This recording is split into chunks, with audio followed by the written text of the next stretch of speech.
నమస్తే. ఈరోజు న్యూస్ ఛానల్స్‌లో ముందుగా ఆంధ్రజ్యోతి పేపర్‌లో వచ్చిన వార్తలు చూద్దాం. సరిహద్దులు దాటిందట ఫోన్ ట్యాపింగు. జాబితాలో తెలంగాణతో పాటు ఏపీ నేతల ఫోన్లు కూడా ఉన్నాయి. ఏపీ కాంగ్రెస్ చీఫ్ షర్మిలా కదలికలు, సంభాషణలపై నిఘా. ఎప్పటికప్పుడు ఆ వివరాలు నాటి సీఎం జగన్‌కు తవ్వుతున్న కొద్దీ బయటపడుతున్న ప్రభాకర్ రావు లీలలు. నేడు ఆయన మరోసారి విచారించనున్న సిట్టు ఎవరి ఆదేశాలతో ఫోన్ ట్యాపింగ్ జరిగిందన్నది నిర్ధారించుకునే ప్రయత్నంలో అధికారులు. టీపీసీ చీఫ్ మహేష్ కుమార్ గౌడ్, గాలి అనిల్ కుమార్, గద్వాల నేత సరిత వాంగ్మూలాలు నమోదు. ఫోన్ ట్యాపింగ్ కేసులో కేసీఆర్, కేటీఆర్తో పాటు సంబంధిత అధికారులను శిక్షించాల్సిందని మహేష్ కుమార్ గౌడ్ చెప్తుండు. ఇప్పుడు ఈ ఫోన్ ట్యాపింగ్ అడిదిరిగి సరిహద్దులు దాటిందట. తెలంగాణ హద్దులు దాటి ఏపీలో ఉన్న నాయకులకు సంబంధించి, అంటే నాయకులు ఇక్కడే, షర్మిల ఇక్కడే ఉంది కానీ ఏపీలో రాజకీయాలకు అనుగుణంగా చేసింది అని చెప్పి ఆంధ్రజ్యోతి రాసింది. కానీ కేసీఆర్ చేసింది ఏపీలో జగన్మోహన్ రెడ్డి గీయటానికే, లేకపోతే ఇక్కడ తెలంగాణ వైఎస్ఆర్సీపీ అని పెట్టింది, వైఎస్ఆర్ టీపీఐ ఇది పెట్టింది. మరి దానికోసం ఆమె కూడా ఒక పొలిటికల్ పార్టీకి అధ్యక్షురాలు కాబట్టి ఆమె కదలిక లేదని తెలుసుకోవడానికే, అంటే కాంగ్రెస్తోనే అనుబంధంగా ఉండి పెట్టిందా, కాంగ్రెస్తోనే ఏమైనా లోపాయకార ఒప్పందం ఉందా, లేదా బీజేపీతోనే ఏమైనా లోపాయకార ఒప్పందంతో పెట్టిందా, ఎందుకు వచ్చింది ఇక్కడికి, తెలంగాణకి ఏమైనా రావడానికి కారణం ఏంది తెలుసుకోవడానికి చేసి ఉండొచ్చు. కానీ దానికి ఆంధ్రజ్యోతి కొంచెం మసాలా జోడించి లేదు జగన్మోహన్ రెడ్డి కోసమే ఎవడన్నా అసలు వీళ్ళ ఫోన్లు వీళ్ళ కోసం వీళ్ళు ఫోన్లు ట్యాప్ చేపించడమే అది దొంగ పని. ఒకవేళ నిజంగానే కేసీఆర్, కేటీఆర్, హరీష్ రావు ఫోన్ ట్యాపింగ్ చేయించి ఉంటే అది పోలీసులతో చేయించాలంటే అది చేయించడమే దొంగ పని, క్రిమినల్ చర్య అది. ఇక దీన్ని ఇంకో పక్క రాష్ట్రం ఒక నాయకుడి కోసం చేయించిన అంత ఈజీ కాదు చేపించడం. అది ఒక భాగం. కాకపోతే ఆంధ్రజ్యోతికి సంతోషం కాబట్టి జగన్మోహన్ రెడ్డి మీద ఏదో ఒకటి జల్లాలు కాడి చల్లిందాం, కానీ అది ఒక భాగం వాళ్ళ రాజకీయం. కానీ ఇక్కడ ఏంటంటే ఫోన్ ట్యాపింగ్ అనేది మొత్తానికి కేసీఆర్ కుటుంబానికి, కేసీఆర్కి మెడగ చుట్టుకునే అవకాశం కనిపిస్తుంది.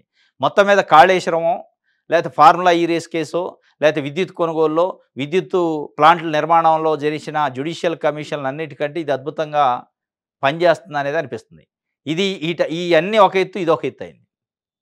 వీటన్నిటిలో చర్యలు ఉంటాయా లేవో పక్కన పెడితే దీంట్లో అయితే కఠినమైన చర్యలు ఉండే అవకాశం ఉంది. కేసీఆర్ ఇరుకును పడతాడు ఇక్కడే అనేది. ఎందుకంటే కాళేశ్వరం పైన ఇంకోటో విద్యుత్ పైన అంటే సెంటిమెంట్ రాజేస్తాను. ఏంది 1 కోటి ఎకరాలు నేను మాగాన్ చేసిన, కరెంటు రెప్పపాటులో కూడా కరెంటు పోకుండా నాణ్యమైన కరెంటుని సప్లై చేసినందుకు నన్ను కేసులు పెడతారా, విచారిస్తారా అంటున్నారు. ఈ ఫోన్ ట్యాపింగ్ కాడ ఇది చెప్పుకోవడానికి లేదు. ఇది పక్కా బదనాం, పక్కా దొంగ పని, పక్కా ఫాల్తు పని. ఇది ప్రూవ్ చేయాలని రేవంత్ రెడ్డి గట్టి పట్టుదలతో ఉండు కేసీఆర్ని ఇక్కడ ఇరుకుని పెట్టే అవకాశం ఉంది. దీంట్లో చాలామంది ఇరుకుని పడే అవకాశం ఉంది. మొత్తానికి చాలా చర్యలు కూడా కఠినంగానే ఉండేటట్టు అనిపిస్తుంది. ఇక మహేష్ కుమార్ గౌడ్ నిన్న వాంగ్మూలం ఇచ్చి వచ్చిండట వాళ్ళకి. ఆ వాంగ్మూలం ఇచ్చి బయటకు వచ్చిన తర్వాత మేము 2018 ఎన్నికల్లో ఓడిపోవడానికి ఈ ఫోన్ ట్యాపింగే కారణం, మా ఫోన్లన్నీ దొంగతనంగిని, మా వ్యూహాలన్నీ కనిపెట్టి ఆయన ముందే ఇవన్నీ ఎట్లా అనేది ఎత్తుగాడ వేసుకుండు, దొంగతనం చేసి గెలిచిండు, అది దొంగ గెలుపు అంటారు దాన్ని అని ఆయన స్పష్టంగా చెప్పిండు. నిన్న హద్దులు మీరింది అట. ఇది ఒక వార్తనిచ్చారు. కొత్త రైతులకు కూడా రైతు భరోసా అట. జూన్ 5 లోపు రిజిస్ట్రేషన్ అయి ఉంటే చాలు. ఏఈఓలకు ధ్రువపత్రాలు ఇస్తే పోర్టల్లో నమోదైతే ఈ నెల 20వ తేదీ వరకు గడువు. 3 ఎకరాల వరకు రైతు భరోసా నిన్న జమ అయింది. మొత్తానికి రైతు భరోసా విషయంలో కాంగ్రెస్ పార్టీ 20 నెలల పరిపాలన కాలంలో మొట్టమొదటిసారి రైతులను సంతోషపెట్టింది. దాంట్లో డౌటే లేదు. ఎందుకంటే 2023 డిసెంబర్లో అధికారంలోకి వచ్చాక అప్పుడు యాసంగి సీజన్లో వేయాల్సిన రైతు బీమా విషయంలో అసంతృప్తి ఉంది. మళ్ళీ 2024 జూన్లో ఎన్నికలు వచ్చినాయి, పార్లమెంట్ ఎన్నికలు కోడ్, దాంతో కొంత అసంతృప్తి ఉంది. మొన్న 2024 డిసెంబర్లో వేయాల్సిన వాటిలలో కూడా అసంతృప్తి ఉంది, నిధులు లేక, ఇది రకరకాలుగా. ఇప్పుడు మట్టికి గ్రామ పంచాయతీ ఎన్నికల కోసం, ఎంపీటీసీ వీటి కోసం ఎట్ ఏ టైం వేయాలా, 3 సార్లు జరిగిన లోపాలని ఒకసారి సరిదిద్దాలి. ఇక మర్చిపోవాలి జనాలని మరిపించే ఏర్పాటు చేసిండు. ఒక్కరోజు బటన్ నొక్కితే 41,25,000 మంది రైతులకి వేశారు మొన్న. నిన్న మళ్ళీ 3 ఎకరాల లోపు రైతులకి దాదాపు 25 లక్షల మందికి నిన్న కూడా వేశారట. ఇక ఇవాళ 4 ఎకరాలకి 5 ఎకరాలకి వేసుకుంటూ పోతారట. మొత్తానికి ఈ 9 డేస్లో 25th జూన్ కల్లా కంప్లీట్ చేయాలి. ఇది ఒక భాగం. అయితే కొత్త రైతులకు కూడా, అంటే అంతకుముందు ఎన్రోల్ అయిన రైతులకి ఇప్పుడు వస్తున్నాయి. ఈ మధ్యకాలంలో ఓనర్షిప్ చేంజ్ అయ్యి ఉంటుంది, అమ్ముకోటాలు కొంటాలు జరుగుతాయి కదా. వాళ్ళు ఎవరైనా ఉన్నా కానీ జూన్ 5 లోపు కొని రిజిస్ట్రేషన్ చేసుకున్న రైతులు ఎవరైనా ఉంటే వాళ్ళ పట్టాదారు పాస్ పుస్తకం, ఆధార్ కార్డు, అకౌంట్ బుక్, ఈ 3 తీసుకుపోయి అక్కడ ఉన్న ఏఈఓకి ఇస్తే ఆయన ఎంట్రీ చేస్తాడు. రికార్డ్స్లో ఎంట్రీ చేస్తే మీరు ఈ ఎంట్రీ చేసేదానికి రేపు ఎల్లుండు జూన్ 20 లాస్ట్ డేటు. జూన్ 20 కల్లా ఎంట్రీ చేసుకుంటే జూన్ 25 కల్లా రైతు భరోసా పడింది కొత్త వాళ్ళకు కూడా. ఇది ఒక అవకాశం ఇచ్చిండు. June 20 last date. ఈ కొత్తగా అంటే మళ్ళీ జూన్ 5 లోపు చేసుకున్న వాళ్ళు ఈ మధ్యకాలంలో ఈ 10-15 రోజులు చేసుకున్న వాళ్ళు లేరు. జూన్ 5 కంటే ముందు రిజిస్ట్రేషన్ చేసుకొని ఉండాలి. వాళ్ళ పాస్బుక్ పట్ట రావాలి, ఆధార్ కార్డు జిరాక్స్ పట్ట రావాలి, passbook xerox, account bank account book xerox ఈ 3 తీసుకొని అక్కడ పోతే ఏఈఓ దగ్గర ఇస్తే ఆయన ఎంట్రీ చేసి ఉంచితే ఎంట్రీ చేయగానే మీకు 25th కల్లా బిల్లు జనరేట్ అయ్యి డబ్బులు పడతాయి. ఇది కొత్త రైతులకు కూడా రైతు భరోసా ఇస్తామని ఒక గుడ్ న్యూస్ అయితే రైతులకు చెప్పింది. రైట్. నమస్తే తెలంగాణ. సుప్రీంకు విరుద్ధంగా ఏసీబీ ఉందట. డాక్యుమెంట్ విచారణకు ఫోన్తో ఏం సంబంధం? కేటీఆర్ ఫోను, ల్యాప్టాప్ అడిగిన ఏసీబీ అధికారులు వ్యక్తిగత గోప్యత ప్రాథమిక హక్కు అన్న సుప్రీంకోర్టు. ఫోన్ అడిగిన ఏసీబీ తీరుపై న్యాయ నిపుణుల విస్మయం. మొబైల్ ఇస్తే గోప్యతకు భంగకరమైన అంటున్న నిపుణులు. వ్యక్తిగత గోప్యత రాజ్యాంగ హక్కే. కరెక్టే. సుప్రీంకోర్టుకు విరుద్ధంగా ఏసీబీ చేస్తుంది అంటున్నారు. ఏది ఫోన్ ఇవ్వన్నదికి.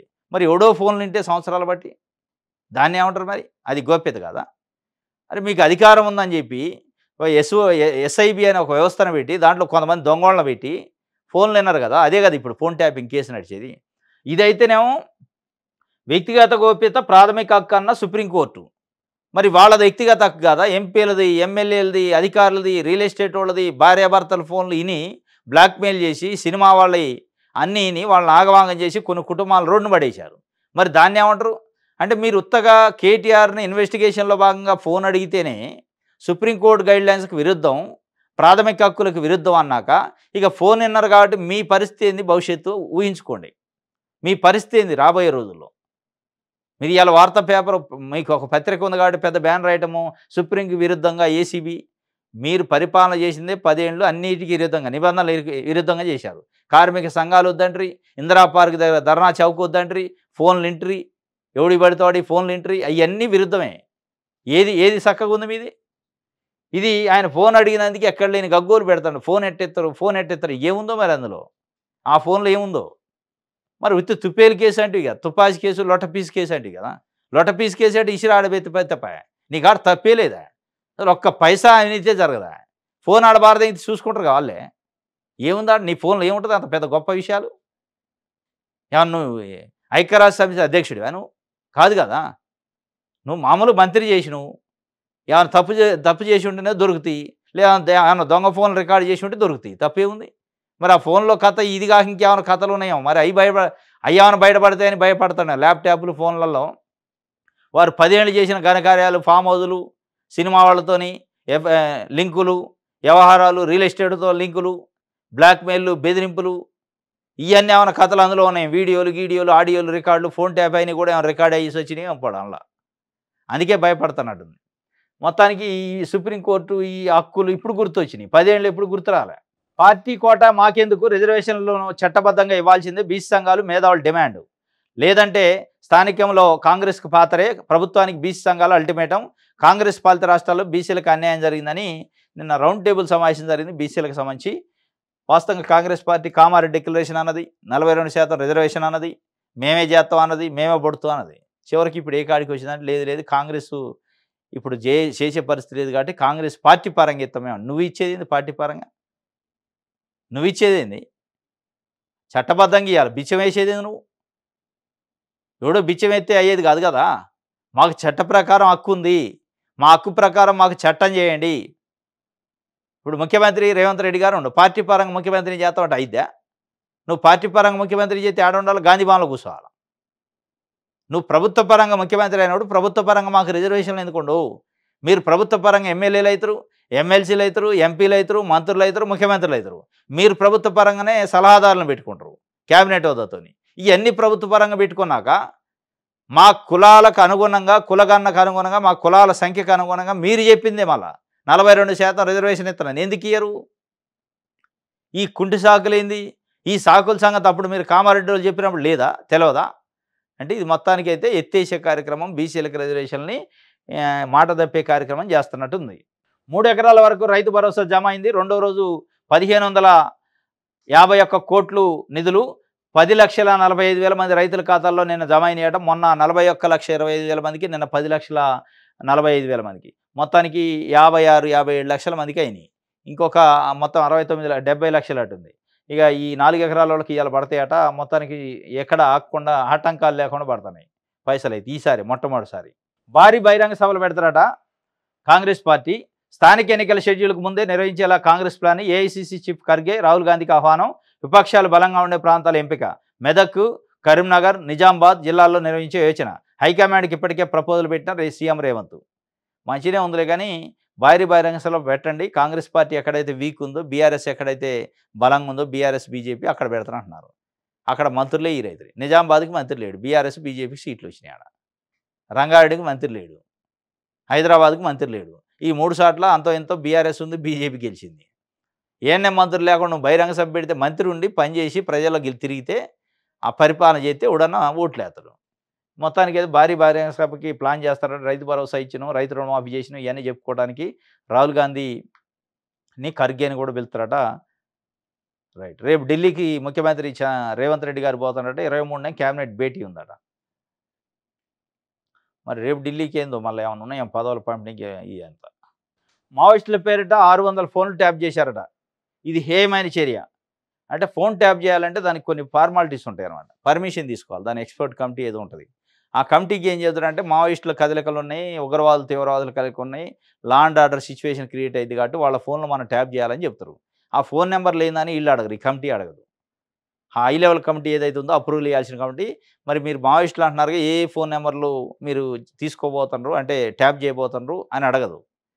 సరే అని ఆ మావోయిస్టుల పేరుతో వీళ్ళందరూ అందులో పెట్టారు, నాయకులే అందరి. మరి ఈ ఫోన్ ఎవరిది, ఈ నెంబర్ ఎవరిది, ఈ కథ ఎవరిది అని క్రాస్ చెక్ లేదు, ఉండాలి వాస్తవంగా. ఇది మావోయిస్టుల పేరుతో 600 ఫోన్లు అంటే 1 కాదు 2 కాదు 600 ఫోన్లు అంటే మామూలు క్రైమ్ కాదు ఇది. 600 దొంగతనంగా 600 ఫోన్లు ఇని మరి ఎంతమందిని వేధించారు, ఎన్ని కుటుంబాలు బదాన పడి ఎంతమందిని ఇబ్బంది పెట్టారు, ఎంతమంది బీపీలు, షుగర్లు, హార్ట్ అటాక్లు చచ్చిపోయి ఉంటారు. ఎందుకంటే మామూలు విషయం కాదుగా.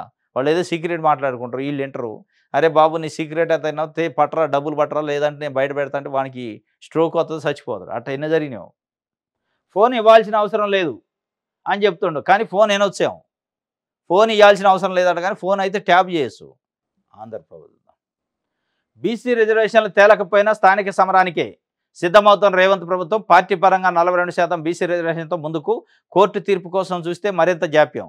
బీసీ రిజర్వేషన్లు తేలకపోయినా స్థానిక సమరానికి పోతే మిమ్మల్ని కూడా తేల్తారు, మీ పని కూడా పడతారు. మీరు అది చెప్పలేదుగా, కామారెడ్డి డిక్లరేషన్లో కోర్టులు లేదా కేంద్ర ప్రభుత్వ పరిధిలో ఉంటే అది అయ్యాకనే మేము ఇస్తాం తప్ప అప్పటిదాకా ఇవ్వలేము, మా పరిధిలో ఏమైనా ఉంటే మట్టికి మేము ఎమ్మటే ఇస్తామని చెప్పుంటే బాగుండేది. మీరు అది చెప్పకుండా చెప్పే రోజు కడుపు నిండే మాటలు చెప్తారు, ఇవాళేమో అన్నీ సగం సగం మాట్లాడతారు. కోర్టు తీర్పుతో పెట్టుకుంటే లేట్ అయింది కాబట్టి మేము పార్టీ పరంగా ఇస్తాం అంటే నిన్ను ఎవడు అడిగాడు, నువ్వు అన్నదేంది? ఎవరన్నా నిజంగానే పార్టీ పరంగా ఇవ్వండి సార్ మాకు బాధ లేదని అయాలు చెప్పారా? మీరు అయాలు చెప్పింది ఏంది? కామారెడ్డి డిక్లరేషన్ పేరుతోనే చట్టబద్ధంగా ఇస్తానన్నావు. చట్టబద్ధంగా ఇవాళ దయాదారి బిచ్చమైంది, ముష్టి ఎత్తి తీసుకునేది ఒకడేడా? నువ్వు ముష్టి వేసే కథ అయితే నీకు ముష్టి వేస్తారు రేపు ఓటర్ రూపంలో. ముష్టి అయితే అవుట్ అయింది నీ కథ. రైట్.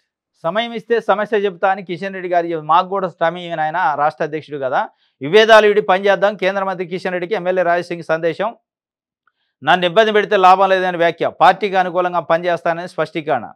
నిన్న కిషన్ రెడ్డి గారు సెటైరికల్గా రాజసింగ్ పైన వ్యాఖ్య చేసిండు. నేను రాజసింగ్ అంత సీనియర్ నాయకుడు కాదు అని చెప్పి, అంటే వ్యంగ్యంగా.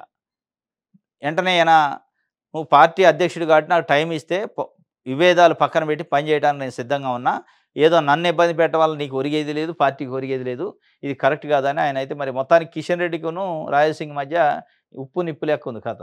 ఆయన టైం ఏమంటాడు కానీ మరి ఇతర ఇయ్యడు. ఈ నెక్స్ట్ సాక్షి చూద్దాం. రంగారెడ్డిలో ఎక్కువ కాన్స్టిట్యున్సీలు వస్తాయట, నిజామాబాద్లో తక్కువ. నియోజకవర్గాల పునర్వ్యవస్థీకరణ జరిగితే అసెంబ్లీ స్థానాలు పెరిగితే 153 స్థానాలకు పెరుగుతున్నాయట. అంటే రేపు 2026లో మన కులగన్నతో పాటు జనగణన జరిగితే ఆ జనగణన బేస్ చేసుకొని నియోజకవర్గాలు పెరిగే అవకాశం ఉందట. అత్యధికంగా రంగారెడ్డి జిల్లాలో, తర్వాత హైదరాబాద్ జిల్లాలో పెరుగుతాయట. నిజామాబాదు, ఖమ్మం లాంటి జిల్లాలో అతి తక్కువ పెరిగితే 2 సీట్లు పెరుగుతాయట. దానికి సంబంధించి ఒక డేటా అనేది ఇచ్చారు వాళ్ళు. రంగారెడ్డి జిల్లాలో ఇప్పుడు 14 సీట్లు ఉంటే 9 సీట్లు పెరుగుతాయట, 23 మొత్తం అవుతాయట. తర్వాత హైదరాబాద్ జిల్లాలో ఇప్పుడు 15 సీట్లు ఉన్నాయి, 2 మాత్రమే పెరిగితే 17 సీట్లు అవుతాయి. మహబూబ్నగర్లో 14 సీట్లు ఉన్నాయి, 4 సీట్లు పెరిగి 18 సీట్లు అవుతాయట.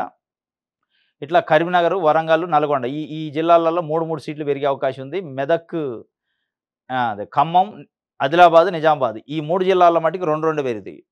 నిజామాబాదు, ఆదిలాబాదు, ఖమ్మం, హైదరాబాదు ఈ 4 జిల్లాల్లో 2 సీట్లే పెరిగితే మిగతా జిల్లాల్లో 3 సీట్లు, కొన్ని 9 సీట్లు రంగారెడ్డి జిల్లాలో అత్యధికంగా పెరుగుతున్నాయి. అంటే జనాభా ఎక్కువ ఉంటదిగా రంగారెడ్డి, మేడ్చల్, మల్కాజ్గిరి, హైదరాబాద్ జీహెచ్ఎంసీ పరిధిలో. కేవలం రంగారెడ్డి చూస్తే మటికి 9 సీట్లు పెరుగుతున్నాయి. 23 నుంచి 14 నుంచి 23కి పెరుగుతున్నాయి.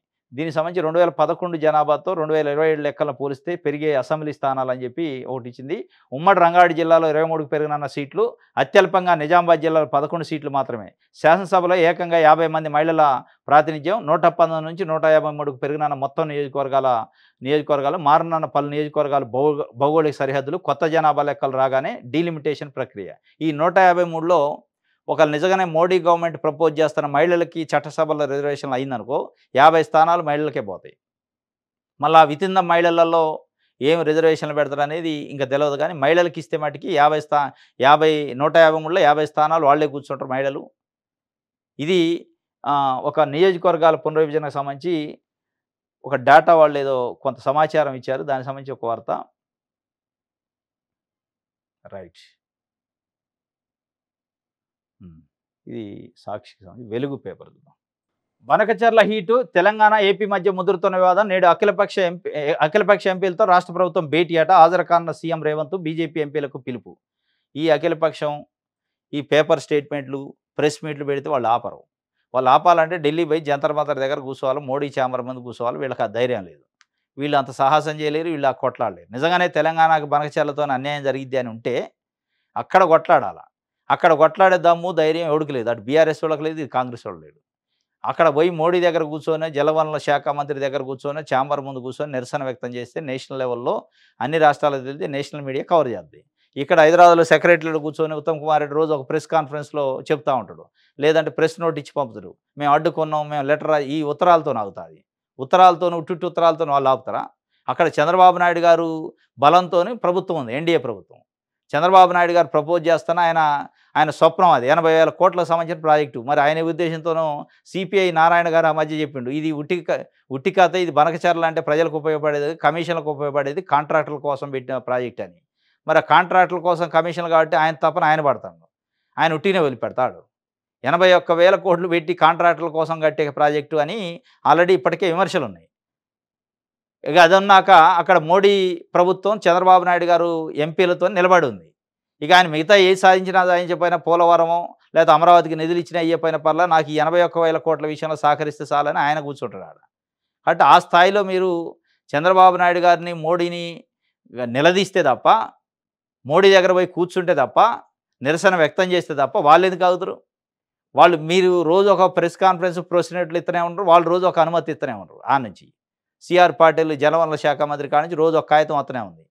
వీళ్ళు అప్లై చేస్తున్నారు, వాళ్ళు ఓకే చేస్తున్నారు. మీరు ఇక్కడ కూర్చొని హైదరాబాద్లో కూర్చొని ఈ కాకరకాయ మాటలు చెబుతూ ఎవడిండు. ఇది అఖిలపక్ష సమావేశం అయితే ఇలా ఇప్పటికి కొద్ది లైన్లోకి వచ్చారు. అన్ని పార్టీల ఎంపీలతో ఇవాళ మీటింగ్ పెడతారట. రైట్. జూబ్లీహిల్స్ బై ఎలక్షన్స్కి టైం పట్టొచ్చట. ఓటర్ ఐడికి Aadhaar card link optional. CEO Sudarshan Reddy చెబుతారు. రాష్ట్ర వ్యాప్తంగా 64% మంది లింక్ చేసుకున్నారు. ఇతర రాష్ట్రాల్లో ఉండి తెలంగాణలో నమోదైన 30,000 డబుల్ ఓట్లను తొలగించినాం. ఒక్కో పోలింగ్ స్టేషన్లో ఇక నుంచి 1000 మంది ఓటర్లే. హై రైజ్ బిల్డింగ్స్, గేటెడ్ కమ్యూనిటీల్లోనూ పోలింగ్ స్టేషన్లు ఏర్పాటు చేసేలా ప్లాన్ చేస్తారట. మొత్తం జూబ్లీహిల్స్కి సంబంధించి మాగంటి గోపీనాథ్ మృతి చెందిండి. ఆయన సంబంధించి 6 నెలల్లో బై ఎలక్షన్ పెట్టాలి. కానీ లేట్ అయిద్ది అంటండి. ఓటర్ ఐడికి ఆధార్ లింక్ అట. మరి దీనికి ఆ ఓట్లకి ఏం సంబంధం? ఎంతసేపు చేయాలా? జూబ్లీహిల్స్ కాన్స్టిట్యున్సీ వరకు చేసినా చేయొచ్చు, కానీ లేట్ అయిద్దని ఆయన లీక్ ఇచ్చిండు. మరి కలెక్టర్ల స్థాయిలోనే భూ సమస్యల పరిష్కారం కావాలి. ఏమైనా అనుమానాలుంటే సీసీఎల్ఏ నుంచి క్లారిటీ. ఇప్పటికే భూభారత్ చట్టంలో అప్పీళ్ల వ్యవస్థ, త్వరలోనే ట్రిబ్యునల్ ఏర్పాటు. జిల్లా స్థాయిలోనే అసైన్డ్ భూ సమస్యలు క్లియరు. గైడ్లైన్స్ రిలీజ్ చేయనన్న సర్కారు. కలెక్టర్ల ఆధ్వర్యంలో అసైన్డ్ కమిటీలు. రెవెన్యూ హౌస్లో 5 లక్షలు దాటిన అప్లికేషన్లు.